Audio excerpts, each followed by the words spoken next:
నమస్తే శ్రీ మాత్రే నమః శ్రీ గురుభ్యో నమః. మార్చి 28, 2025 శుక్రవారం నాటి పంచాంగం ప్రకారము శ్రీ క్రోధినామ సంవత్సరం ఉత్తరాయణం శిశిర ఋతువు పాల్గొన మాసం కృష్ణపక్షం సూర్యోదయ సమయం ఉదయం 6:17 సూర్యాస్తమ సమయం సాయంత్రం 6:25 ఈ రోజు తిథి చతుర్దశి రాత్రి 7:52 వరకు. తదుపరి అమావాస్య తిథి ప్రవేశము. ఈ రోజు నక్షత్రం పూర్వభాద్ర రాత్రి 9:59 వరకు. తదుపరి ఉత్తరాభాద్ర నక్షత్ర ప్రవేశము. ఈ రోజు వర్జము ఉదయం 6:18 నుండి ఉదయం 7:44 వరకు. దుర్ముహూర్త సమయం ఉదయం 8:42 నుంచి ఉదయం 9:31 వరకు. తిరిగి మరల మధ్యాహ్నము 12:45 నుంచి 1:33 వరకు. రాహుకాల సమయం ఉదయం 10:50 నుంచి మధ్యాహ్నం 12:21 వరకు.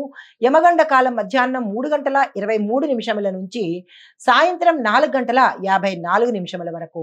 బ్రహ్మముహూర్త సమయం తెల్లవారుజామున 4:41 నుంచి తెల్లవారి 5:29 వరకు.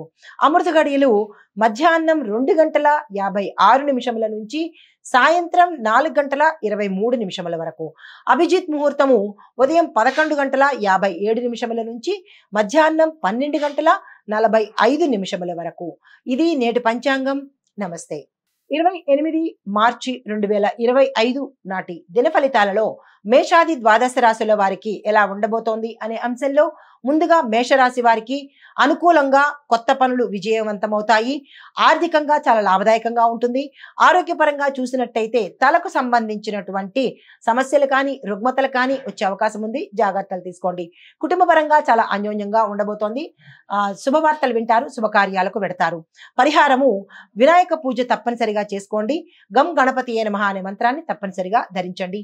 కలిసి వచ్చే రంగు ఆకుపచ్చ రంగు. దాన్ని ధరించి ఏ నిర్ణయమైనా తప్పనిసరిగా తీసుకోండి. తదుపరి రాశి వృషభ రాశి. ఈ రాశి వారికి అనుకూలము. అప్పులు తిరిగి వచ్చేస్తాయి. మీకు గతంలో ఏమైనా అప్పులు ఇచ్చి ఉండి తిరిగి రాకపోయిన పరిస్థితి ఉంటే కనుక అవి ఈ రోజు మీ చేతికి అందుతాయి.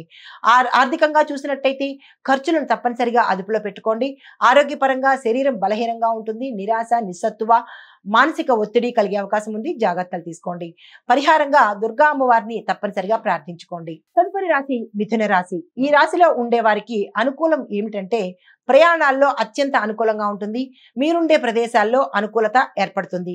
ఆర్థికంగా చూసినట్టయితే మీ యొక్క ఆదాయ మార్గాలు 4 మార్గాలుగాను ఎక్కువగా వస్తుంది. అన్ని వైపుల నుంచి ధనము సమయానికి మీకు అందుబాటులోకి వస్తుంది.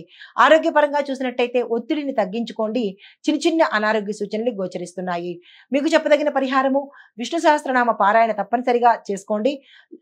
అవకాశం లేదు అని అనుకున్న వాళ్ళు ఓం నమో భగవతే వాసుదేవాయ అనే మంత్రాన్ని తప్పనిసరిగా 108 సార్లు చదువుకునే ప్రయత్నం చేయండి.